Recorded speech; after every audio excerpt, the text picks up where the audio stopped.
The next station is Baguio.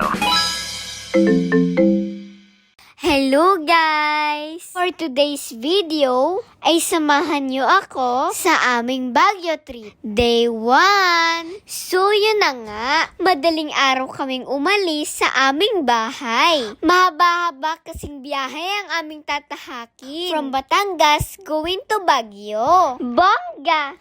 Dumaan muna kami sa McDo para mag-breakfast. Time check!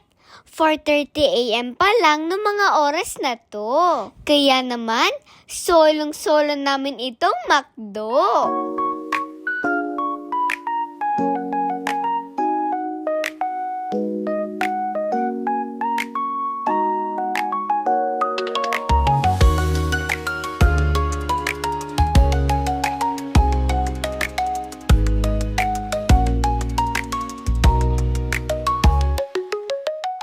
Nang makapag-almusal, ay lumarga na agad kami. Napakahaba pa kasi ng aming ibabiyahe.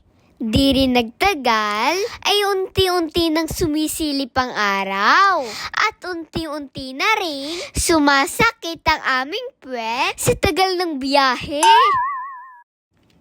Nakailang stopover din kami. Siyempre, ang papa ko lang kasi nagdadrive and kailangan namin huminto kapag nakakaramdam siya ng antok.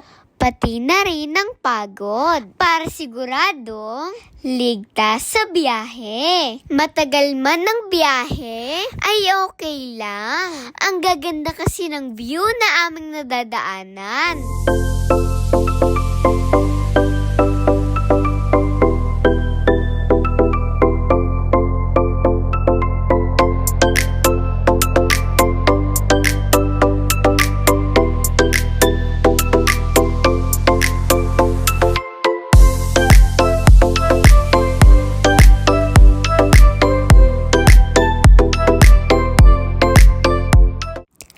After ng ilang oras na biyahe, touchdown Baguio City! Bongga!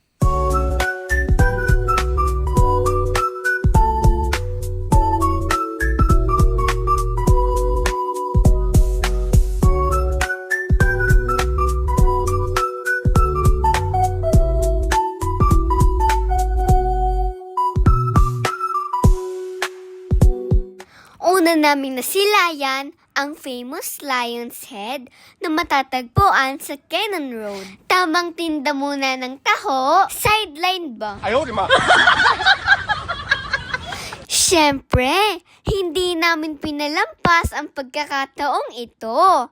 Tinikman agad namin ang strawberry taho. Nagpicture lang kami saglit at umalis na din.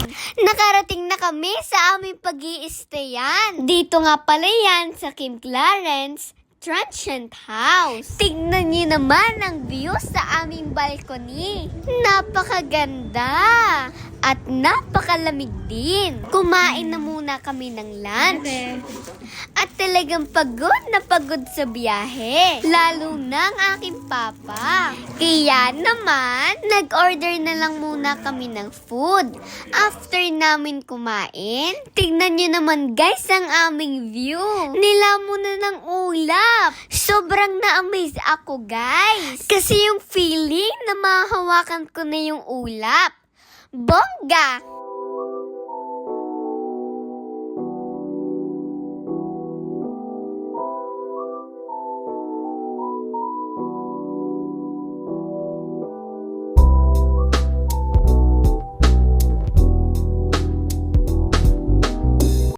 Natulog lang kami saglit guys.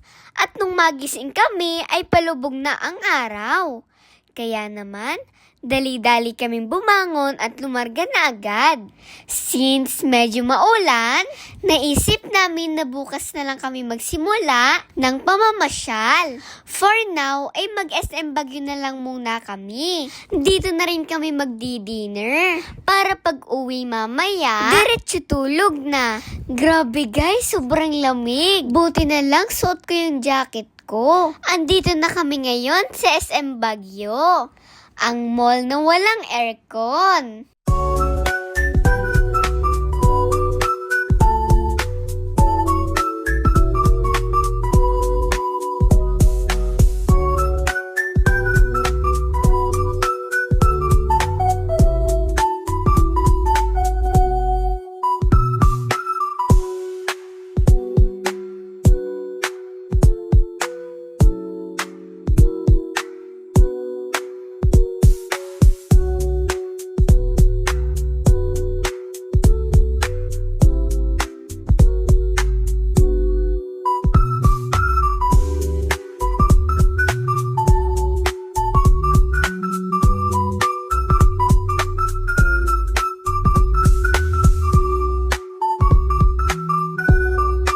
Nag-ikot-ikot lang kami dito sa mall.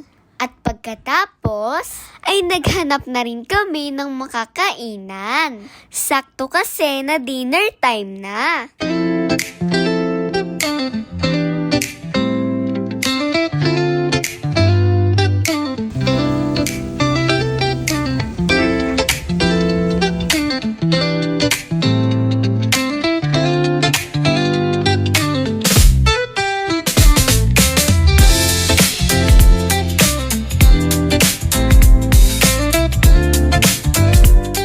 Nang makakain ay umuwi na rin kami. Kailangan kasi makakumpleto kami ng tulog ngayong gabi. Dahil bukas, siguradong pagod na pagod sa dami ng pupuntahan.